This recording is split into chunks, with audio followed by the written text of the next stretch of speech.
سلام تخطاتلتن كل سنة ميديا كما يكنيكم لومون كم تلمود نبخاتكم تمليس اللخو قرب معالتات وسيدة مخنياتو قرب سلازيت عملنئيو انبر اتي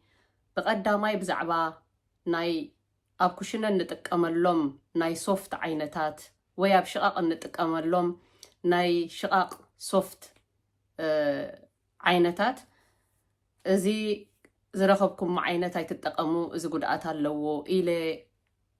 تزاريبا نيري حج النعو خاء اينا عينت داخن تقام نزبل كاء انت عينت كم تتقامو ابز قصل جزي حيزالكم كمتسي ايلا نيري حجي لوم معانتي نتوم شعو زتزارب كلهم حاد ملستات ويدما حيزيهم كمتسي ايلا زنبركو لوم معانتي تي عينت سوفتتات اينا عينت كتقامو ألكم نتعناكم اينا عينتيو زتقام سوفت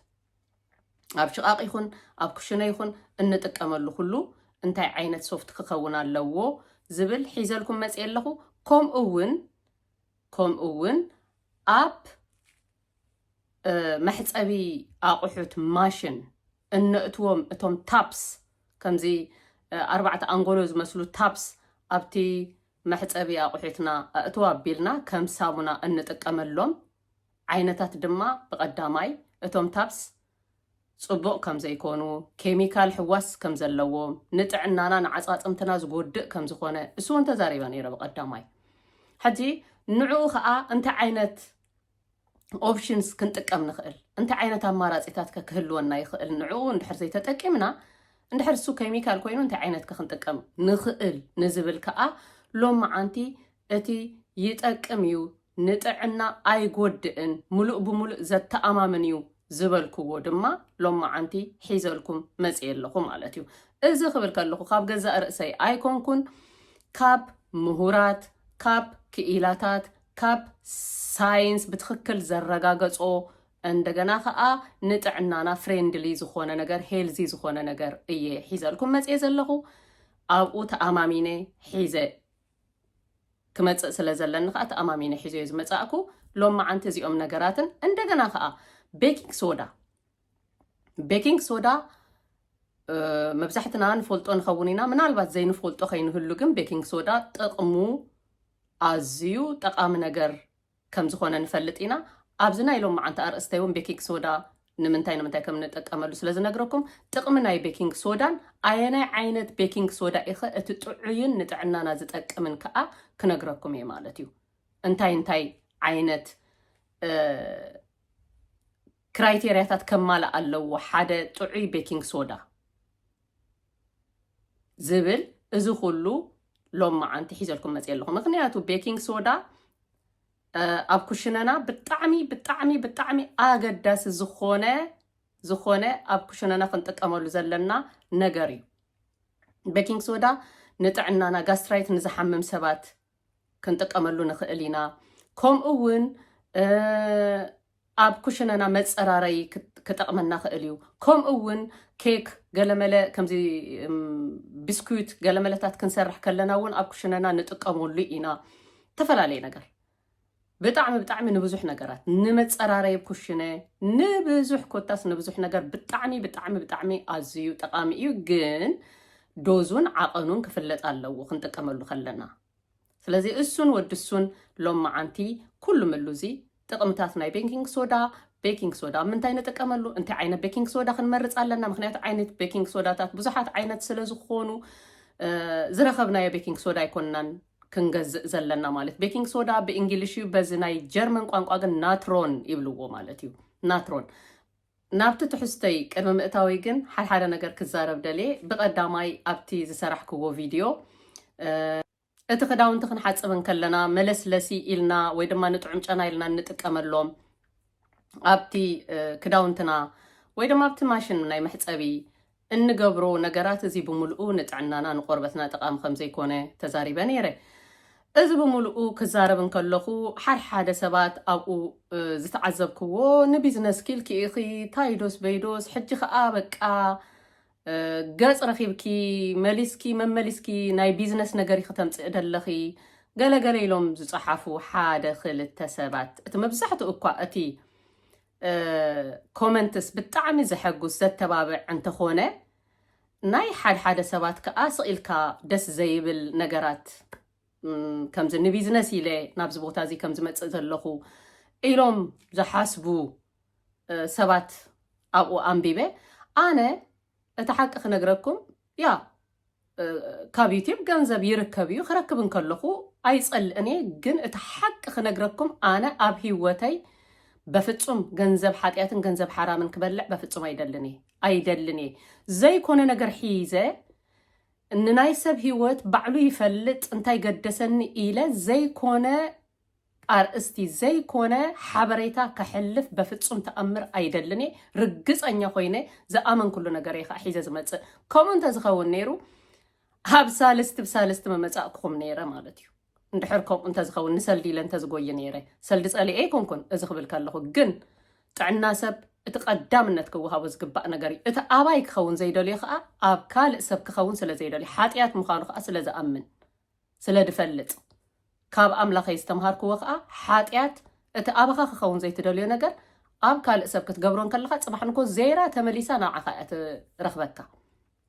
ስለዚ እቶም ከምኡ ኢልኩም ንቢዝነስ ኢኺ ንገለ ኢኺ ሓሲ ኢኺ ገለገለ እትብሉ ሰባት እንተኣሚንኩም ኢሉ ባዕልኹም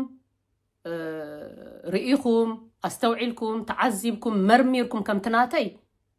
ወይ ድማ ተማሂርኩም ከማይ እቲ ሓቂ ክትረኽብዎ ኢኹም ክትፈልጡ እንተዘይደሊኹም ክትሰምዑ እንተዘይደሊኹም ግን ፍቃደኛታት ስለ ዘይኮንኩም ምንም ነገር ክገብር ኣይክእልን እየ ደስ ዝበለኩም ክትብሉ ትኽእሉ ኢኹም ኣብቲ ሕማቅ ቃልን ሕማቅ ኣፍን ግን ኣነ ክቋፃፀረኩም ኣይክእልን እየ ወላ ሓንቲ ሕልናኩም ጥራሕ ዝፈርደኩም ብዝኾነ ሕጂ ኣነ ንጥዕናይ ስለ ዝጥንቀቕ ከምኡ እውን ናተይ ሆቢ ከምኡ ስለ ዝኾነ ናተይ ትምህርቲ ናተይ እቲ ዝተምሃርክዎ ነገር እውን ከምኡ ስለ ዝኾነ በቃ እሱ እዩ ስራሐይ እሱ ስራሐይ ስለ ዝኾነ ከዓ ገለ ነገራት ክረክብ እንከለኹ ወይ ድማ ገለ ነገራት ዝተምሃርኩሉ ዝመርመርክዎ ዘፅናዕክዎ ገለ ነገራት ክረክብ እንከለኹ ጠዋሊ ናባኻትኩም የምፅኦ ጠቃሚ ምዃኑ ስለ ዝኣመንኩ ማለት እዩ እዚ እቲ ሓቂ ኦኬ ሕጂ ናብዚ ናይ ሎም መዓንቲ ኣርእስተይ ከኣቱ እየ እምበኣረይ ናይ ሎም መዓንቲ ከምቲ ዝበልክዎ እቲ ሶፍት ዓይነት ኣየናይ ዓይነት ሶፍት ኢና ክንጥቀም ዘለና ንኽሽነና ንሽቓቕ ንተፈላለየ ሶፍትታት ክንጥቀመሎም ዝግባኣና ባምቡስ ዝብልዎም በዚ ናይ ዝዓዲ ባምቡስ ከምዚ ዓይነት ተኽሊ እዩ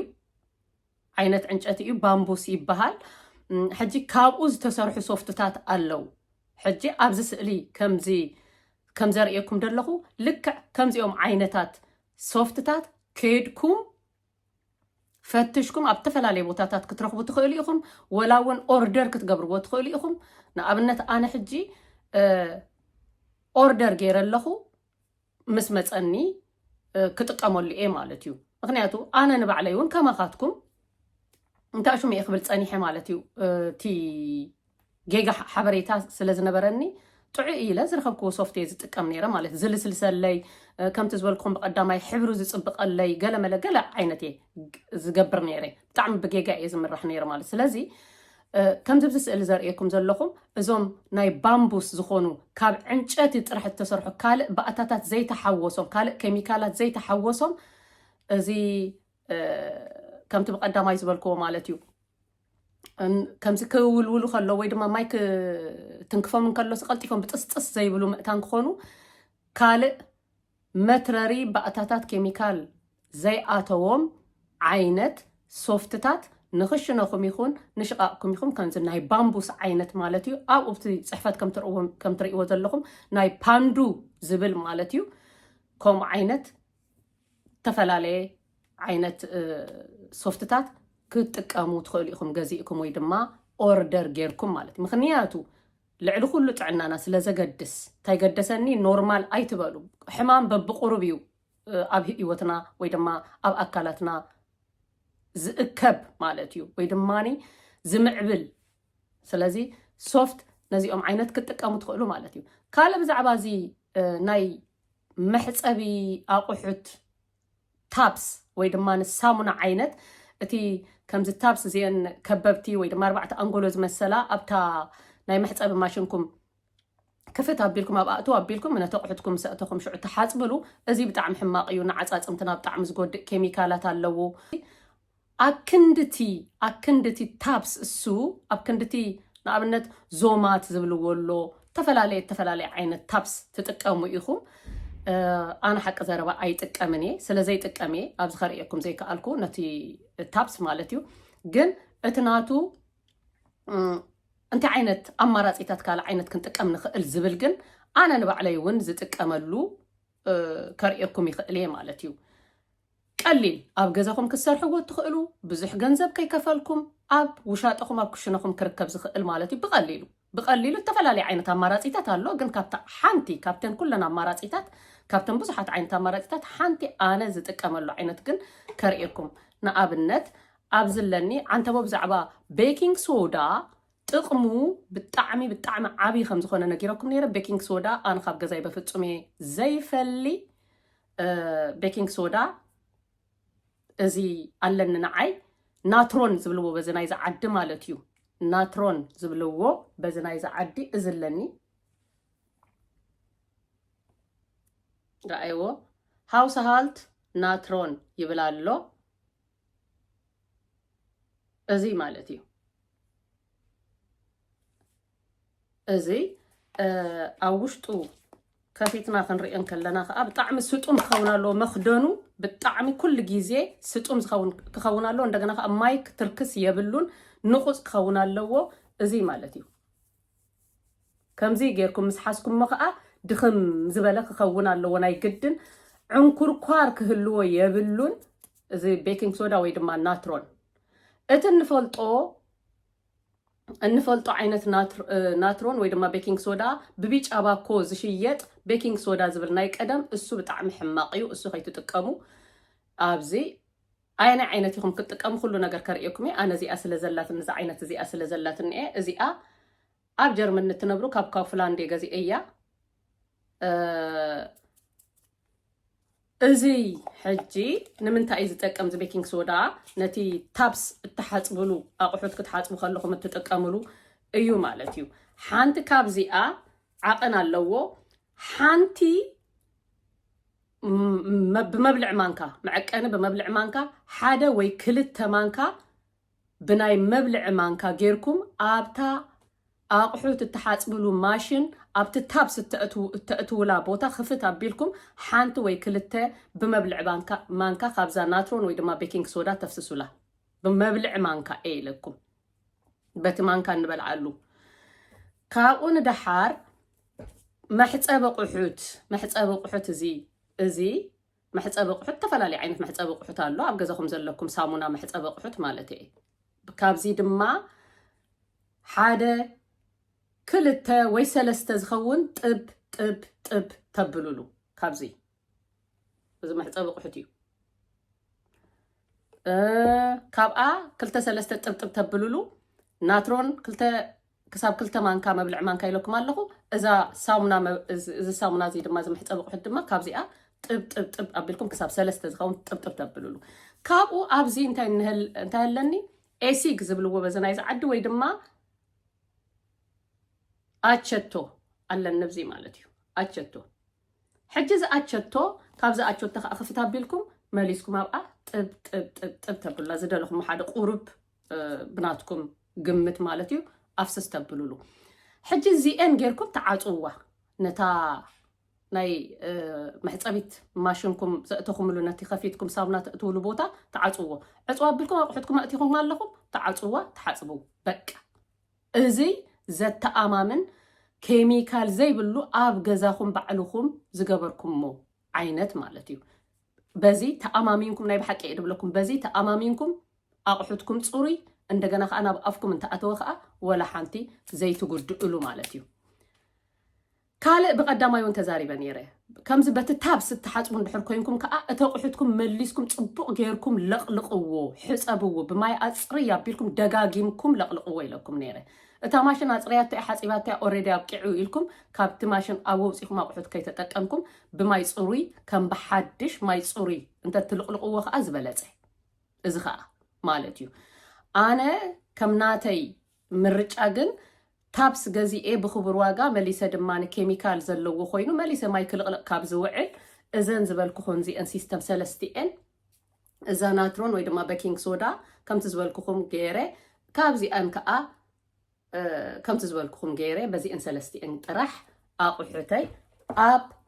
መሕፀቢ ኣቑሑት ማሽን ገይረ ምሕፃብ ይበልፅ ይብል ማለት እዩ ምክንያቱ ዘተኣማምን ንጥዕናኻ ውላድካ ደቅኻ ምክንያቱ ቆልዑት ንኣብነት ክፍት ኣቢሎም ነታ መሕፀቢት ኣቑሑት ተሓፂብ ዘሎ ኣቑሑት በቃ ውስድ ኣቢሎም ዝኾነ ነገር ማይ ክሰትዩ ይኽእሉ ከይተለቕለቐ ዋላ ማለት እዩ በቲ ታብስ እንድሕር ትጥቀሙ ኮይንኩም በዚ እንድሕር ትጥቀሙ ኮይንኩም ግን እታ ማሽን ሓፂባ ምስ ኣብቅዓት ወላ ሓንቲ ዘተኣማምን ፀገም ዘለዎ ኣይኮነን ደጊምካ ምልቕላቕ ወዲ ምልቕላቕ ኣየድልዮን እዚ ከም ኣማራፂ ነቲ መሕፀቢ ማሽንኩም ማለት እዩ ናይ ሶፍትን ናይ መሕፀቢ ማሽንን ወዲእና ማለት እዩ ሕራይ ካልእ ብዛዕባ ቤኪንግ ሶዳ ሕጂ ክዛረብ ደሊ እዚ ቤኪንግ ሶዳ ወይ ድማ ናትሮን ዝብልዎ በዚ ናይ ጀርመን ማለት እዩ እዚ ናትሮን ወይ ድማ እዚ ቤኪንግ ሶዳ ብጣዕሚ ብጣዕሚ ብጣዕሚ ብጣዕሚ ኣዝዩ ኣዝዩ ኣዝዩ ጠቃሚ ዝኾነ ትሕዝቶ ጠቃሚ ዝኾነ ንብረት ካብ ኩሽነና በቃ ክስኣን ዘይብሉ ክህልወና ዘለዎ ነገር ማለት እዩ ሕጂ ኬሚካል ከም ዘይብሉ ነዚ ናትሮን ወይ ድማ ቤኪንግ ሶዳ ከመይ ጌርና ኢና ንፈልጥ ንዝብል ኣብቲ ባኮ ኣብዚ ወይ ድማ ኣብቲ ፅሕፈት ኣብዝታ ዘሎ እዚ ኢቲኬት ኩሉ ግዜ ዝብለኩም ማለት እዩ ኣብዚ በዝታት ፅሕፈት ኩሉ ኣንብብዎ ኣብኡ ቀዳማይ ነገር እንታይ ክኸውን ኣለዎ ቀዳማይ 99% በዚ ናይ ዝዓዲ ናትሪዮም ሂድሮገን ካርቦናት ይብል ብጀርመን ማለት እዩ ብእንግሊሽ ከዓ እዚ ክትርጎምን ከሎ 99 ሶዲየም ባይካርቦኔት ክብል ክኽእል ኣለዎ ብትፅሕፈት ትፅሕፈት ከምኡ ክትረኽቡ ኣለኩም ካልእ መበል ካልኣይ ጥዑይ ምዃኑ ካብ ኬሚካል ነፃ ዝኾነ ቤኪንግ ሶዳ ወይ ድማ ናትሮን ክትገዝኡ ክትመርፅሉ ትኽእሉ ከዓ ኣሸትትዎ ሽታ ዘይብሉ ክፍት ኣቢልኩም ነዚ ኣሸትት ኣቢልዎ ሽታ ዘለዎ እንተ ደኣ ኮይኑ ኬሚካል ተሓዊስዎ ኣሎ ማለት እዩ እዚ ክተፃርዩ ኣለኩም ምንም ዓይነት ናይ ዝኾነ ይኹን ነገር ሽታ ዘይብሉ ማለት እዩ ክኸውን ኣለዎ ክልተ ክራይቴርያ ርኢና ኣለና ሓንቲ 99% እንታይ ክብል ኣለዎ ኢልና ሶዲየም ባይካርቦኔት ካልኣይቲ ከዓ ሽታ ዘይብሉ ክኸውን ኣለዎ ሳልሳይ ክትንክፍዎን ከለኹም ከምቲ ዝበልኩኹም ዓንኳር ወዲ ዓንኳር ዘይብሉ ምክንያቱ ኣብቲ ከቐምጥዎ ክኽዝንዎን ከለዉ እንድሕር ንፋስ ኣትይዎ እንድሕር ማይ ነጢብዎ እንድሕር ከምኡታት ኮይኑ እንታይ ይኸውን እቲ ትሕዝትኡ እቲ ፅቡቕነቱ ንባዕሉ ይጎድል እዩ መበል ራብዓይ ከዓ ዝመፀሉ ዓዲ ከዓ ካብቲ ዘለኹም ዓዲ እንተኮይኑ ስለ ዝምርመር ስለ ዝሕተቱ ተመርሚሩ ስለ ዝሓልፍ ኣብ ናይ ቀረባ ዓዲ ወይ ድማ ኣብቲ ዘለኹም ዓዲ እንተኮይኑ ፅቡቕ እዩ ማለት ካብ ርሑቕ ዓዲ ዝመፀ ግን እንታይ ሓቢኦም ገይሮምሉ ኣለዉ ኣብኡ ዓዲ ከይዱ ዝምርምሮ ስለ ዘየለ ከተኣማምን ኣይክእልን እዩ ስለዚ እዚ ክኸውን ኣለዎ ከም መበል ሓሙሻይ ድማ ኣብዘናተይ እውን ዘላ ኣብዘናተይ እውን ዝገዛእኽዋ እውን ተፃሒፋ ዘላ ኣብቲ ኣብቲ ትገዝእሉ ባኮ ወይ ድማ ኣብ ከምዚ እንታይ ክኸውን ኣለዎ እንታይ ክብል ኣለዎ ኢ 500 ሳይሽኑንግ ኣለዎ ኢ 500 ዝበሃል ናትሮን እንተ ደኣ ኮይኑ ፅቡቕ እዩ ማለት እዩ ከምኡ ዝብል ፅሕፈት ክህልዎ ኣሎ ኢ ኢሉ 500 ቁፅሪ ክህልዎ ኣለዎ እቲ ወላ ኣብ ጎግል ከድኩም እንተሪኢኹም ሞ ከምኡ ዝብል ፅሕፈት ከመይ ዓይነት እዩ እቲ ፅቡቕ ናትሮን እንተ ደኣ ኢልኩም ከምኡ ዝብል ፅሕፈት ክትረኽቡ ትኽእሉ ኢኹም ኣነ እውን ከምኡ ረኺበ ፈልጥ እዚ ናተይ ከዓ ኣለዎ ማለት እዩ ሕጂ ሓደ እዚታት ክራይቴርያታት ዘማልአ ክኸውን ኣለዎ ጥዑይ ናትሮን ወይ ድማ ቤኪንግ ሶዳ ከም ዝኾነ ክተረጋግፁ ማለት እዩ ካልእ ኣብ ጀርመን ንዘለኹም ከዓ ጥዑይ ናትሮን ከዓ ኣብ ኣልናቱራ ክትረኽቡ ትኽእሉ ኢኹም ካልኣይ ድማ ቡል ሪች ዝበሃል ከዓ ቤኪንግ ሶዳ ከዓ ፅቡቕ ዓይነት እዩ ወይ ድማ ቡል ሪች ናትሮን ዝበሃል ከዓ ፅቡቕ እዩ ይብልዎ ማለት እዩ እዚ ናተይ ናይ ካፍላንድ ዝገዛእኹ ግን ፅቡቕ እዩ ተፈላለየ ዓይነት ኣሎ ከም ኣማራፂታት የዚአን ዝነግረኩም ዘለኹ ማለት እዩ ናይ ኣልናቱራ ቤኪንግ ሶዳ ወይ ድማ ናትሮን ቡልሪች ዝበሃል ከዓ ከምኡ እውን እዛ ሳልሰይቲ ከዓ እዚኣ ማለት እዩ ዝኾነ ናትሮን ገዚእኩም ኣብ ገዛኹም ንተፈላለየ ነገር ማለት እዩ ንጥቀመሉ ኢና ምክንያቱ ጥቕሚ ናትሮን ብጣዕሚ ብጣዕሚ ብጣዕሚ ብጣዕሚ ብዙሕ እዩ ሓደ ብስኩት ክንሰርሕ ከለና ንጥቀመሉ ኢና ትፈልጡ ኢኹም ካልእ ዝኾነ ፍሩታታት ክንሓፅብ ከለና ካብኡ ቁሩብ ኣፍስስ ኣቢልና ንሓደ 15-20 ደቂቕ እንተደኣ ዘፍዚፍናዮ ከም በዓል ኣፕል ክኸውን ይኽእል ኣራንሺ ክኸውን ይኽእል ፔስቲሳይድ ተነፂግዎ ከይከውን ፀረ ባልዕ ገለመለ ተነፂግዎ ከይከውን ወይ ድማኒ መፅንሒ ከይባላሾ ተባሂሉ ተነፂግዎ ከይከውን ንዕኡታት ከማን የምክነልና እዩ ስለዚ ናትሮን ኣብ ገዛና ክህሉ ብጣዕሚ ፅቡቅ እዩ ማለት እዩ እሱ ጥራሕ ኣይኮነን ብዙሕ ብዙሕ ብዙሕ ጥቕሚ እዩ ዘለዎ ኣነ ወላዚ ናይ ማይ መፍልሒ እዚ ኤሌክትሪክ ናይ ማይ መፍልሒ ሻሂ ንፍልሓሉ ቫሰር ኮኸር ዝብልዎ በዚ ናይ ዝዓዲ ማለት እዩ እሱታት ክሓፅብ ከለኹ ንባዕሉ በዚ ናትሮን እዚ እየ ዝሓፅብ እዚ ናትሮን እዚ እዚ ኣቸቶን ኣብ ኣፍስስ ኣቢለ የፍልሖ ኣብኡ የፍልሖ ምስ ፈልሐ በቃ ለሚን እውን እንድሕር ኣልየኒ ይውስኸሉ ሙልጭ ኢሉ እዩ ዝኸይድ እዝን ወዲ ከምዝን ተፈላለየ ጥቕምታት ኣለዎ ስለዚ ናይ ናትሮን ጥቕሚ ወይ ድማ ናይ ቤኪንግ ሶዳ ጥቕሚ እዚ ኢልካ ክውዳእ ዝኽእል ኣይኮነን ከምኡ እውን እዚ ዞድ ብሬነን ዝብልዎ ወይ ድማኒ ማገን ብሬነን ወይ ድማ ናይ ጋስትራይት ክንሓምም ከለና እውን ናቱ ዝኾነ ዓቐን ኣለዎ ቤኪንግ ሶዳ ንእሽተይ ብዓቐን ንሓካይም ኣማኺርና ዲ ወይ ድማ ባዕልና መርሚርና ብጎግል ርኢና ገለመለታት ከዓ ንእሽተይ ክውሰድ ከዓ ነቲ ረኽሲ ወይ ድማ በዚ ናይ ዝዓዲ ኢንሱንዱንግ ድብልዎ ረኽሲ ናይቲ ጨጓራና እንታይ ሽሙ ገብሮ እዩ ማለት እዩ ይሕውዮ እዩ ማለት እዩ ስለዚ ተፈላለየ ጥቕሚ እዩ ዘለዎ ሓቂ ዘረባ ናትሮን ወይ ድማ ቤኪንግ ሶዳ ስለዚ ቤኪንግ ሶዳ ካብ ገዛኹን ኣይትፍለያ ካብ ገዛኹም ኣይትፍለዩ ከምዚ ጌርኩም ገዛኹም ክተፀራርዩ ኬሚካል ዘይብሉ ክትጥቀሙ ትኽእሉ ኢኹም ካልእ ነገራት እውን ኣሎ ብዙሕ ዓይነት ኣማራፂታት ኣሎ እዚ ጥራሕ ኣይኮነን እዚ ትዝቐለለ ኣማራፂ ይነግረኩም ኣለኹ ካልእ ግን ከምዚ ሲትሪክ ኣሲድ ወይ ድማኒ ሲትሮኖን ዞይረ ዝበሃል እዚ ሶዳ ዝብልዎ ማለት እዩ ገይሮም ከምኡ እውን ናትሮን ገለመለታት ሓዊሶም ከዓ ከምኡታት ናቶም ዝኾነ ታፕስ ዝሰርሑ ሰባት ኣለዉ ከምኡ ጌርኩም እውን ክትሰርሑ ናትኩም ክትባላሓቱ ትኽእሉ ኢኹም ከምዝን ወዲ ከምዝን ጌርና ንጥዕናና ንጠቐም